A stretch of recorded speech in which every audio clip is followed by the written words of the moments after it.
Olá, seja muito bem-vindo ao Identidade Elas.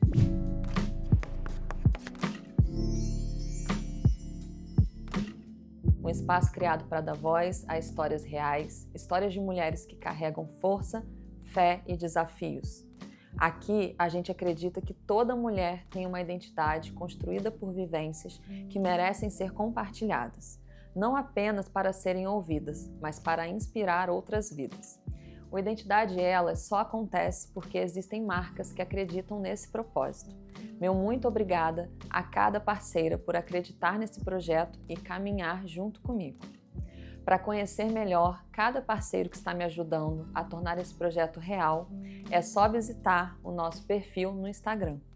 Essa temporada tem o patrocínio oficial do Instituto Doutora Mariana Vogel, que escolheu apoiar histórias reais e fazer parte de algo que impacta vidas. Eu sou Emeline e hoje você vai conhecer uma história que pode tocar o seu coração de uma forma muito especial.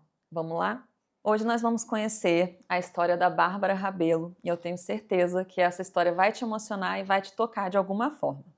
Bárbara, primeiro eu quero te agradecer pela confiança, pela disponibilidade de estar vindo contar a sua história. Eu tenho certeza que vai ser muito emocionante e você com certeza vai ajudar muitas pessoas, né, muitas mulheres também que estão passando pelo que você passou. Para a gente começar, eu queria que você se apresentasse para que as pessoas possam te conhecer. Claro. Meu nome é Bárbara Rabelo Marcolino, eu tenho 32 anos, sou casada com o Eric, sou fisioterapeuta formada há 10 anos, desde 2016. Nasci em Três Rios e sou criada em Memposta, que é sua terra também. É. E é a mamãe da Helena. E a mãe da Helena. Vamos lá. Então, eu queria começar lá de trás, lá da sua infância. Você nasceu e foi criada em Memposta. Sim, Nasceu em sim. Três Rios e foi criada em Memposta. Na sua infância, você já pensava em ser mãe? Você já sonhava com isso? Eu acho que toda criança, né, sempre brinca de boneca pensando em ser mãe. Uhum. E o engraçado que eu sempre achei que eu ia ser mãe de um menino, porque eu tenho loucura por roupa de homem. Eu acho lindo, coloco uma bermudinha, um tênisinho, uma blusinha polo, fica ótima. E a surpresa de ter a Helena, assim, mudou meu mundo azul pro meu mundo rosa. Você teve que mudar aí os planos, aprender a lidar com Exatamente. lacinho, com Sim, roupinha de sim, menina, sim. que eu particularmente amo. É. Você deve ter se apaixonado depois. Então, quando você descobre que está grávida, você sentiu que era menina ou você ainda ficava assim, eu acho que é um menino, sempre pensei em ser menino Eu ou não? achava que era um menino. Você achava que era um Sem menino? dúvida. Um E aí menino. veio a surpresa E da veio Helena. a surpresa da Helena, veio. Ai, que Engraçado que quando eu fiz a minha primeira ultrassom, a médica ainda falou, pela formação aqui da coluna, acho que é um menino. Então a expectativa veio assim, a mil, né, para ser um menino. Tanto que já tinha um nome, seria Pedro. E menina não tinha absolutamente nada de nome na minha cabeça. Olha então, só. assim, eu tive que realmente me ressignificar, né? Aprender. No mundo, aprender o mundo rosa, o mundo de laço, porque menina só tem coisa rosa, né? Coisa rosa, lilás. Até que é tudo mais caro. É tudo mais caro, exatamente.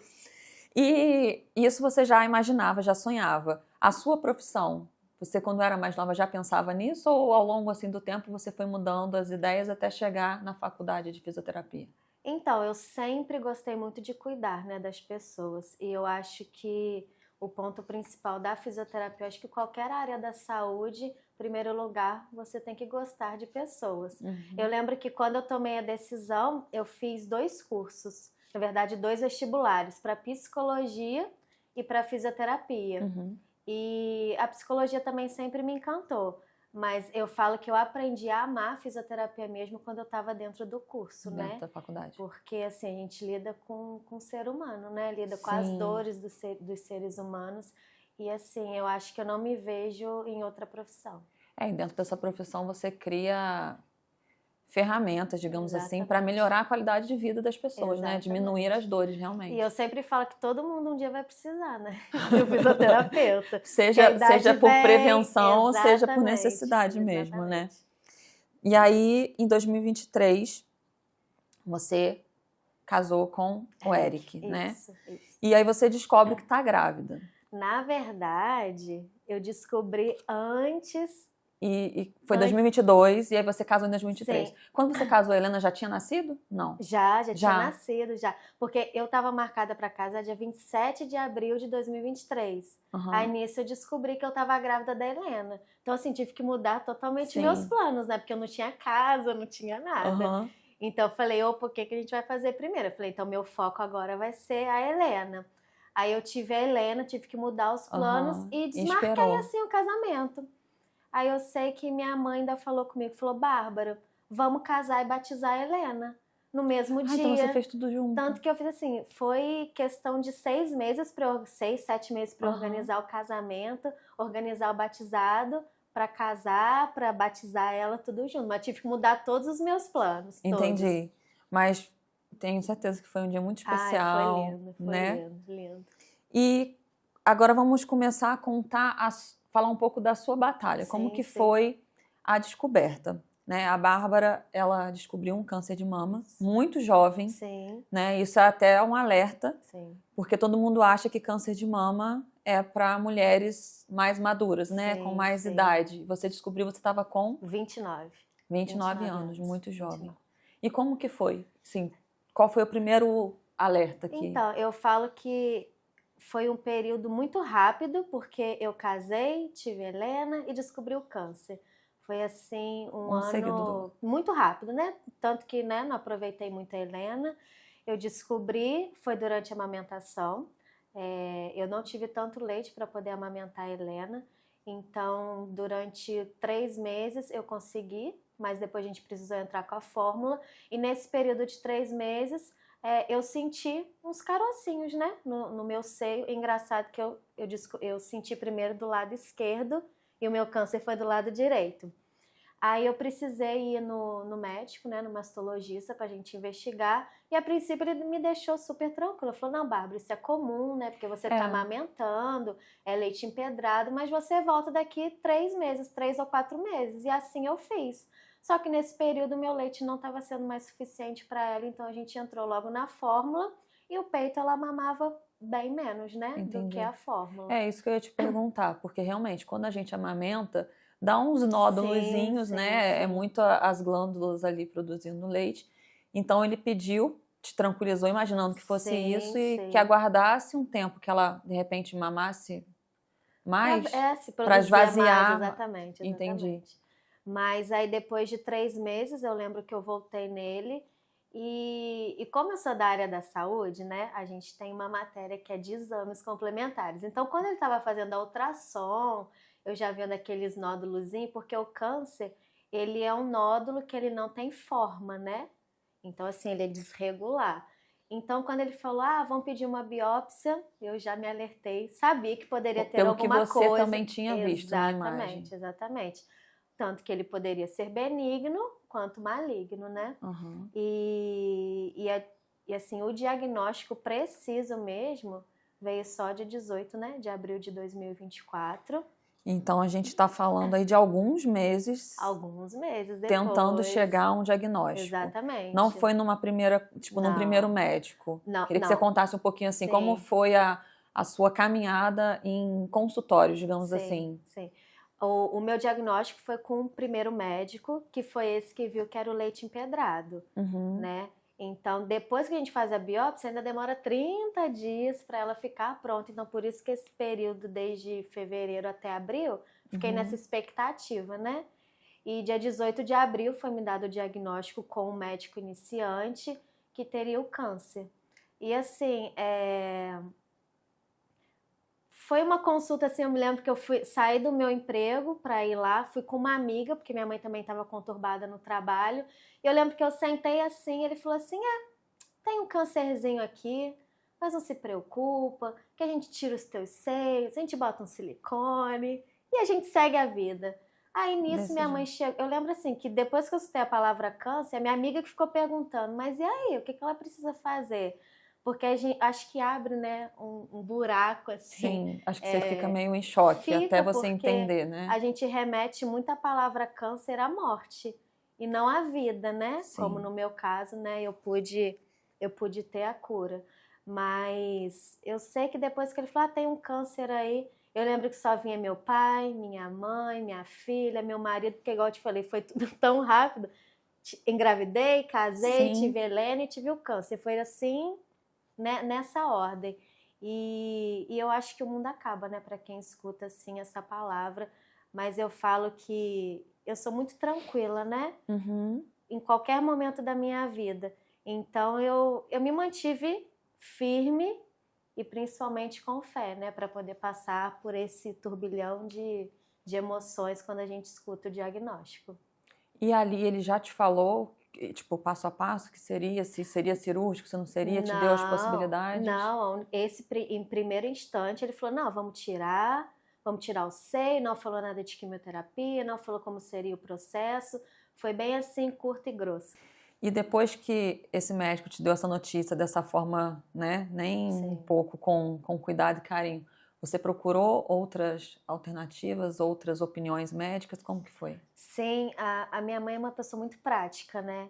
E depois que ela ouviu o médico, né, não ser nem um pouco humano, né? Uhum. Posso falar com precisão porque depois os meus médicos são extraordinários. A gente procurou uma segunda opinião com o médico que ele atende em Três Rios e nós fomos numa consulta em Niterói. E assim, ele é fantástico, né? É um médico assim, eu brinco que todas as pessoas que estão neste mundo da oncologia deveriam ter os meus médicos, que foram 2. Foi o Dr. Gilberto, que ele é meu ginecologista, mastologista e cirurgião, e o Dr. Pedro, que me acompanha na parte da quimioterapia, na parte clínica. Em primeira mão eu tive com o Dr. Gilberto, a gente foi em Niterói, ele é um médico assim excepcional e excelente. Queria que todas pudessem ter o mesmo privilégio que eu tive de ser conduzida por eles, né, neste caminho do câncer. E eu lembro que o Dr. Gilberto foi eu e minha mãe, meu pai não pôde ir neste dia, porque meu pai sempre acompanhou em todas as sessões, daqui a pouco eu vou contar um pouquinho. E eu lembro que depois que o Dr. Gilberto me levou para a sala, ainda perguntou minha mãe, sua filha tá dopada? Porque a gente tá falando assim do câncer, e o câncer dela é um câncer maligno, eu super assim, tranquila, né? E depois ele me passou para o Dr. Pedro, que foi meu oncologista que me acompanhou nessa parte mais clínica. Entendi. E ele fez a parte... ele deu tipo um pontapé por onde a gente ia começar. Se teria cirurgia, exatamente, se não teria. Porque assim, é muito difícil, né? A gente que nunca passou, eu fui a primeira pessoa da família, e a gente não sabe para onde vai, né? Quando escuta a palavra câncer. Qual que é o próximo passo?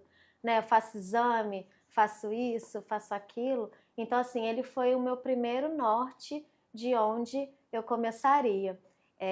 Antes de eu fazer um exame chamado imunistoquímica, que é onde dá o nome e sobrenome do câncer, a gente estava com a cirurgia marcada, antes de começar a quimioterapia. Porque, na verdade, ele me deu 2 nortes, quimioterapia, cirurgia e rádio, cirurgia, químio ou rádio. A princípio seria cirurgia, né? Então começou aquela correria, né? Faz exame daqui, faz exame dali, faz a imunistoquímica no meio disso tudo. Depois que eu peguei o resultado da imunistoquímica, onde veio o nome, sobrenome dele, que foi o carcinoma ductal invasivo, grau 4, e ele era triplo negativo, que significa que ele não é hormonal, não é genético. Ele te dá uma explicação mais ou menos do que não foi, no caso, né? Exatamente. E a partir deste exame que a gente realmente traçou o melhor tratamento. Tivemos que mudar completamente, né, o plano, antes que seria a cirurgia. E eu lembro que na consulta fui eu, minha mãe, tia D, que eu acho que você conhece, a Bárbara, que é minha cunhada, acho que foi todo mundo querer me acompanhar. E ele ainda falou, Bárbara, a gente tem 2 caminhos, o que a gente vai fazer agora? Deixa eu te escutar, né? Vão fazer a quimioterapia? E eu logo, não quero quimioterapia. Sim. Se for para cortar o mal pela raiz, né, que a gente corte já com a cirurgia, vamos tirar isso daqui logo, porque na minha cabeça, como eu não sabia como era esse universo, né, que eu não precisaria de quimioterapia se eu fizesse a cirurgia. Porque eu acho que a gente vê muitas pessoas que fazem quimioterapia, acho que a primeira coisa de nós mulheres é a perda do cabelo, né, tudo. Eu ainda falava com o Dr. Gilberto, falei, não quero fazer, porque eu conheço meu corpo, eu com uma dipirona, eu desfaleço e não quero. Você tinha, além da questão da aparência, Sim, aquela do cabelo, sim, mas você sim. tinha esse medo da sua Do físico, fragilidade, né? exatamente. E eu falei, não quero. Aí ele, tá bom, mas deixa eu te falar uma coisa, se você fosse a minha filha, a gente faria dessa forma. Minha mãe logo de imediato, é assim, Bárbara, vamos assim, vamos encarar e vamos. Só que nesse meio tempo, antes de eu passar para o Dr. Pedro, eu tinha uma consulta pelo SUS com uma outra médica. E eu falo assim que Deus foi tão especial na minha vida que Ele colocou pessoas extraordinárias e pessoas assim que lutaram comigo, né, na busca da minha cura. Nessa outra médica que eu passei antes de ir para o Dr. Pedro, assim, foi uma médica que não me passou segurança e tinha passado o tratamento completamente errado, tá? E eu falo assim que é muito triste, né, que muitas pessoas passam pelo SUS, dependem daquilo, né? Não tem a oportunidade, não tem outra opção, né? não tem outra opção igual eu tive, né, de ir para um médico particular, né, de poder ter um acompanhamento assim. E eu lembro que eu saí da consulta do SUS, liguei para o Dr. Gilberto, Dr. Gilberto, a médica me passou isso, isso e isso. Ele, Bárbara, mas vai no Dr. Pedro, estava marcado no dia seguinte. Fui no Dr. Pedro no dia seguinte, assim, jovem, mas assim, com uma experiência e uma religiosidade que é muito difícil a gente ver, né? A medicina e a religião andando juntos. Sim. Mas assim, eu lembro que ele falou, vambora? Falei, vamos. Ele falou, vamos fazer quimioterapia? Eu, vamos. E olha que eu nem queria fazer quimioterapia, né? Uhum. Aí ele, vamos, porque você vai estar curada. Aí eu olhei assim pra ele, tá. Aí ele, porque você vai estar curada. Eu sei, Emeline, que ele falou assim 3 vezes pra mim, afirmou. E minha mãe ainda falou, Bárbara, essa voz não veio do Dr. Pedro, não é dele. E assim, ele me explicou o motivo do cabelo cair, né? Que eu acho que é a maior preocupação de quem passa por isso. Sim. Assim, a estética para mim nunca foi minha prioridade, sabe? Que eu tenho algumas amigas que estão passando, falaram, mas e aí, como que foi o seu cabelo cair? Você passou tranquilo? Então, assim, ele me explicou que nossos cabelos são células, que a quimioterapia corre pelo seu corpo todo, por isso que cai o cabelo, cai sobrancelha, cai cílios, cai tudo, a unha fica fragilizada. Eu falei, então tá bom.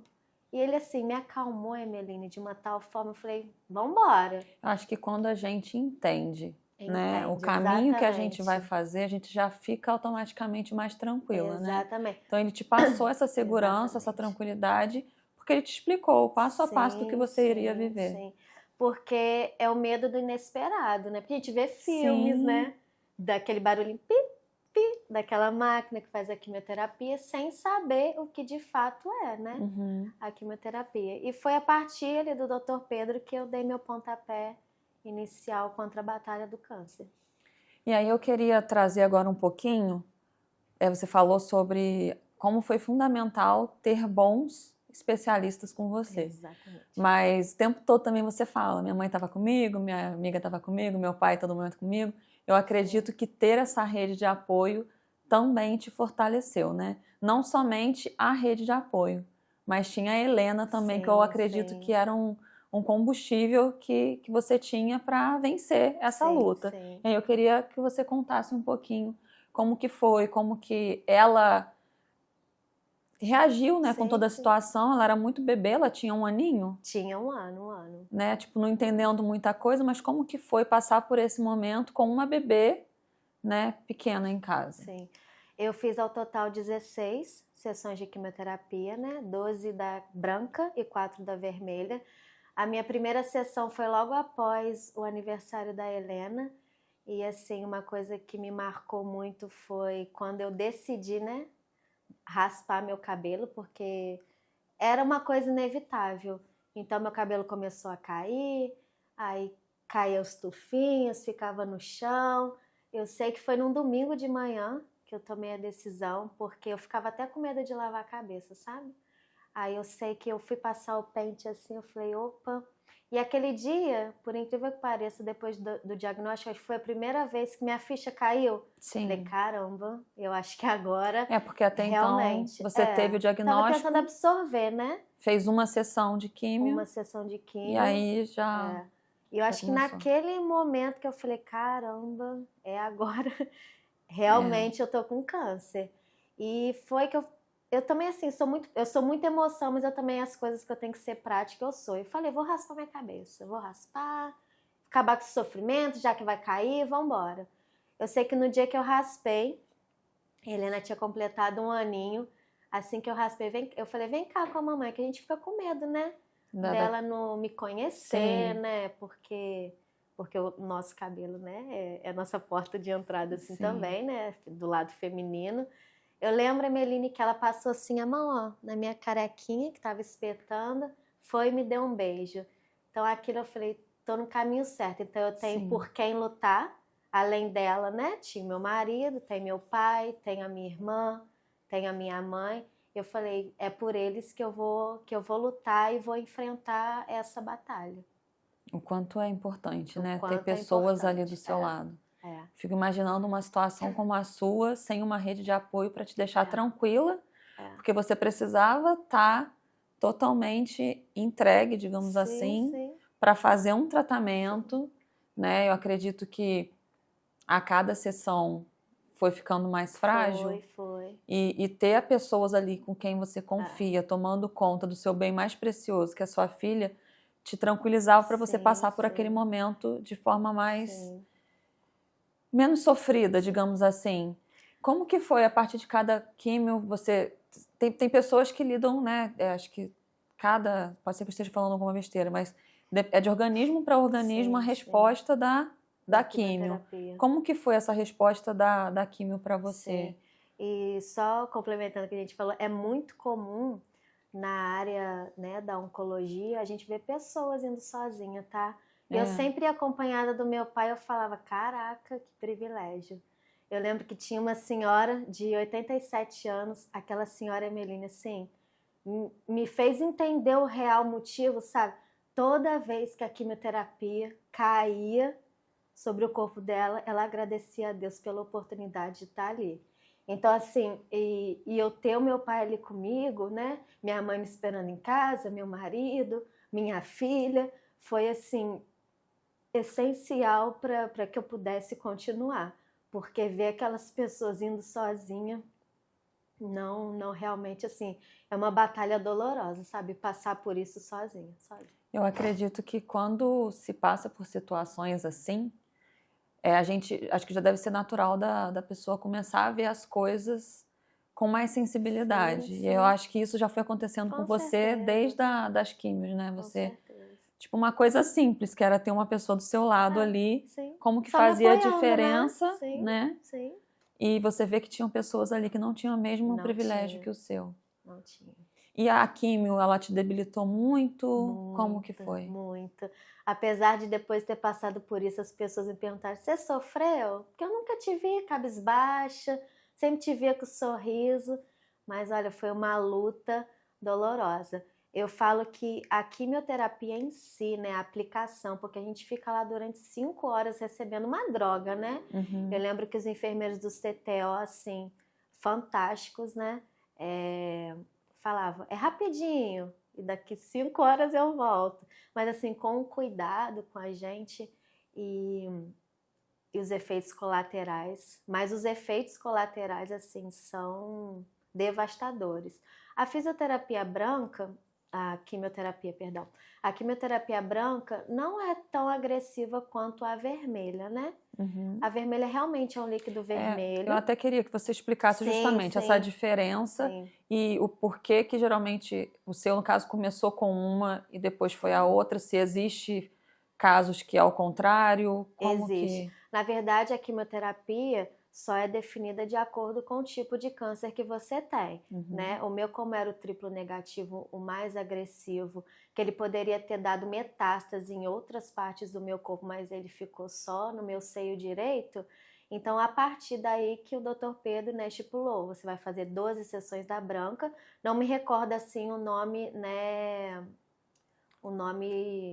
científico. Mas eu sei que a quimioterapia branca tinha carboplatina e a quimioterapia vermelha sempre tem que ter, porque ela é mais agressiva e ela desce na sua corrente sanguínea para matar mesmo tudo que está ali. Então quase sempre Quase as sempre pessoas passa. fazem. A quantidade varia, né, de pessoas, também é por questão de peso, de quilo. Então, assim, a minha foram suficientes, eu posso falar que foi suficiente às 16. As 12 brancas são muito brandas. Tive assim, fiquei enjoada, não comia, mas a quimioterapia vermelha eu acho que veio para me devastar. Eu acredito que também, foi no final, né? Foram as últimas. Foi as 4 últimas. Então já tem todo aquele histórico de sofrimento ali, né? De desgaste. No final você ainda tem uma medicação mais forte, eu acho que ainda fragiliza mais, né? A quimioterapia branca eu fazia toda semana. E a quimioterapia vermelha, o certo é você fazer a cada ciclo de 28 dias. Mas como eu respondi muito bem a quimioterapia branca, sem minha imunidade abaixar, porque também conta muito, o doutor Pedro falou, não, vamos fazer a sua de 15 em 15 dias, porque você está muito bem. Fiz a primeira, beleza, passei. Mas na segunda, depois de 5 dias, Emeline, nossa, sim, eu acho que meu mundo acabou. Os efeitos colaterais. Tomava banho deitada no chão, não me alimentava. Minha mãe que fala, Bárbara, depois eu lembrar você com olho fundo, magrinha, amarelinha, eu cheguei a pesar 45 quilos na quimioterapia. E durante esse processo foi muito difícil alguém me ver assim triste, sempre com um sorriso no rosto, mas a partir da segunda sessão não queria fazer mais. Queria desistir ali, eu falei, não quero porque eu não quero passar por isso, porque a quimioterapia, além dos efeitos colaterais serem devastadores, ela entra tão rápido na sua corrente sanguínea que te dá ataque cardíaco. A primeira sessão eu fiquei quieta, né? Não sabia, né, que poderia me ocasionar isso. Fiquei quietinha, sofrendo com uma dor. Parecia que microagulhas entravam, sabe? Sobre o meu corpo, assim. A quimioterapia vermelha é bem pesada mesmo, muito. Então, nesse momento, foi um momento que você... queria desistir. Pode-se dizer que foi a pior parte do tratamento todo? Pior parte, a segunda sessão da quimio vermelha. E eu sabia que ainda teria mais 2, né? Porque foram 4. Falei, não quero. A partir de agora eu paro por aqui. Eu lembro que eu falei com meu pai, não quero, pai. Fala com o doutor Pedro que a gente vai parar por aqui, que eu não quero mais passar por isso, não quero. Mas aí depois vem quem na minha cabeça? Helena. Deus faz as coisas muito perfeitas, né? Helena veio um pouco antes, justamente para te dar aquela força para você porque a Helena batalhar. Não foi planejada, né? Mas eu acho que Deus falou, vou mandar essa menininha para ela passar por isso. Ela vai dar forças para ela. Vai dar força. E foi exatamente isso que aconteceu, exatamente. E como que foi nesse processo lidar com a incerteza, tipo assim, quando será que eu vou descobrir que deu certo? Durante o tratamento já vai se fazendo exames para ver se tá dando certo ou precisa fazer uma determinada quantidade, faz esse primeiro tratamento, depois você investiga se funcionou, se não funcionou. Como que era? Tipo assim, eu sou uma pessoa muito ansiosa, então eu fico pensando como que deve ser você, tipo assim, não saber se vai dar certo, né? Se vai dar certo. Sim. E quando você vai saber isso? Como que foi? No início do meu tratamento, eu coloquei um clipe no meu nódulo. Que esse clipe, o que significa? Que os meus médicos iam acompanhar através de imagens, né, de exames de imagem, se o nódulo estava diminuindo ou aumentando com a quimioterapia. Eu sou muito tranquila, nunca fui uma pessoa ansiosa, então assim, eu deixava as coisas correrem. Um dia de cada vez. Um dia de cada vez, exatamente. Um dia de cada vez. Porque lá no início eles definiram que seria a químio e depois viria se ia ser necessária a cirurgia, né? Exatamente. E quando que você teve assim a primeira resposta de que, olha, tá funcionando ou não tá funcionando, a gente precisa mudar? Como que foi? Eu acho que foi na terceira sessão da quimioterapia vermelha que eu fui no meu médico, porque toda semana eu tinha que ir, né, levar exame de sangue para ver se eu poderia dar continuidade, por questão de imunidade, tem todo o acompanhamento. toda semana eu tinha que fazer exame de sangue, levar para o meu médico, para ele me aprovar para eu fazer a quimioterapia. Exame de imagem também Exame não? de imagem, por enquanto, não. Nesse período, não. Então, ele acompanhava mais pelo exame de sangue, né? Se tava tudo ok, porque a preocupação era dos glóbulos diminuírem, da imunidade cair muito. Mas na terceira sessão, eu fui para o Dr. Gilberto, a gente fez um exame e viu que realmente estava sendo eficaz e diminuindo o nódulo com a quimioterapia. Em alguns casos, o nódulo aumenta, né? No seu, casos aumenta. Diminuiu. E quando que veio, assim, a resposta definitiva de que, tipo, olha, Bárbara, você venceu, porque depois você ainda chegou a fazer uma cirurgia. Fiz. Eu queria que você contasse, assim, tipo, o finalzinho ali do tratamento, como que foi? A minha última quimioterapia foi dia 18 de outubro de 2024. Aí, uma semana depois, eu fui no meu médico e a gente precisa esperar, como se o líquido tivesse que sair todo pra gente poder fazer a cirurgia. Entendi. Tive que esperar, assim, um mês para poder fazer exame de imagens, para ver como que tava, pra gente marcar a cirurgia. E quando eu falo que Deus, assim, se encarregou de tudo, a minha cirurgia estava marcada para uma data, desmarcou.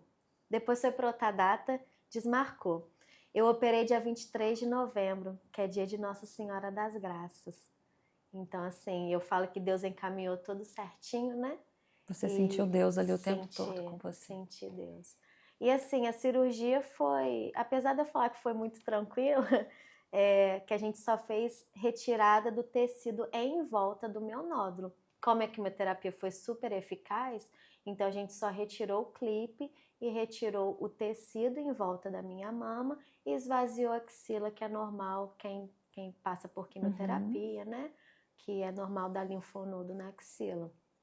E eu lembro que eu na sala de cirurgia, minha cirurgia estava marcada para meio-dia, chegamos bem cedo, foi no Rio, e ficou naquela expectativa, né? Eu nunca tinha feito cirurgia, só cesárea, né? E eu, assim, muito tranquila, do jeito que eu tô aqui com você, esperando. Eu lembro que eu escutava as pessoas na sala cirúrgica, mas ela é tão novinha, coitada, carequinha, o que aconteceu? As pessoas perguntando, né? E eu lembro que, assim, eu deitei na cama, tinha um relógio na frente de onde eu estava, e quando a anestesia pegou, era 3 horas da tarde. Nós que somos católicos, 3 horas é a hora da misericórdia. Por isso que eu tô falando que Deus foi tão perfeito, que é 3 horas da tarde começou a minha cirurgia. E depois da cirurgia, teve algum período de recuperação? Teve um período de recuperação. Eu fiquei 3 meses, né, para me recuperar totalmente, apesar de não ser tão agressiva, que eu fiz uma mastectomia simples, só foi um cortezinho onde tinha um nódulo e um corte debaixo da axila. Mas a minha recuperação, sim, foi excelente. E só assim para as pessoas entenderem também, quando você foi para essa cirurgia, você já tinha o diagnóstico de cura? Não era tinha. Tipo assim, vamos agora fazer isso vamos e depois... Segunda etapa. Entendi. Vamos para a segunda etapa. Não e aí, tinha. Depois, essa segunda etapa foi como? Tipo, esperou você se recuperar? Aí, o tecido que ele tirou da minha mama, ele levou para uma segunda biópsia, para ver se tinha sobrado alguma célula cancerígena lá. Então, a minha cura veio a partir desse tecido que foi retirado na cirurgia. E que eu me lembro, eu estava no INSS para fazer, né, pro meu auxílio-doença, renovar o meu auxílio-doença. Meu médico me ligou, Bárbara, posso falar com você? Só que onde eu estava o telefone não pegava direito. Falei, peraí, doutor Gilberto, não estou te escutando.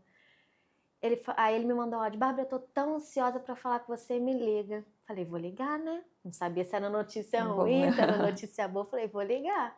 Tava eu e meu pai lá no INSS, como sempre, eu e meu pai juntos.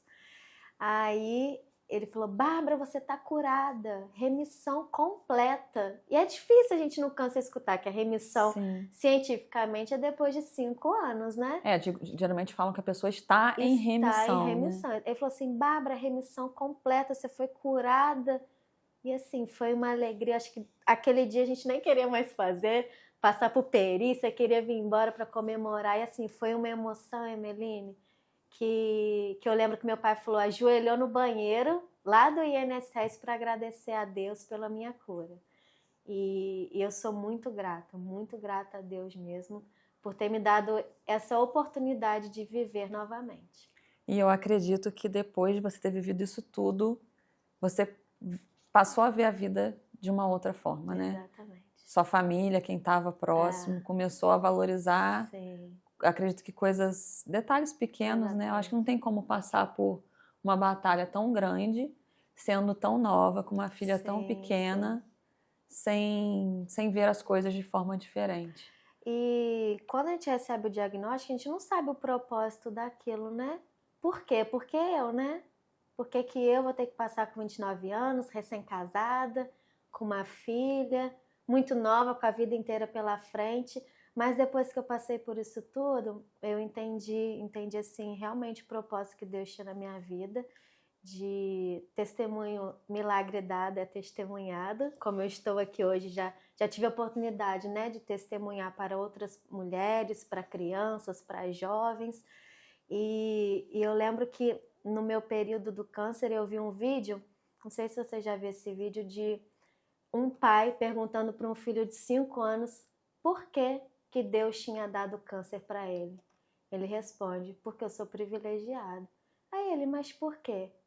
Ele, porque eu precisava passar por isso e eu preferia ser eu do que minha irmã de 2 anos, do que você, papai, do que minha mãe. E realmente, a minha família ainda brinca, Deus deu a doença para a pessoa certa. Porque eu levei a minha luta contra o câncer tão leve que as pessoas não acreditam pela batalha que foi, né? Pelo deserto que foi. De tão leve que eu levei. Nunca me preocupei com o meu cabelo, andava sem lace, sem touca no cabelo. Quantas pessoas me paravam na rua, Bárbara, sem me conhecer. Nossa, você tá linda, que coragem. Não tive a mesma coragem que você teve. Então assim, eu encarei mesmo, tá aí, vambora, né? E porque eu sei que Deus nunca ia me desamparar, nem minha família, nem minha filha. E eu tinha por quem lutar. Então assim, o propósito... Acho que mudou a minha família por completo, né? De ver as coisas com mais leveza, reclamar menos, né? Sempre em tudo dar graças.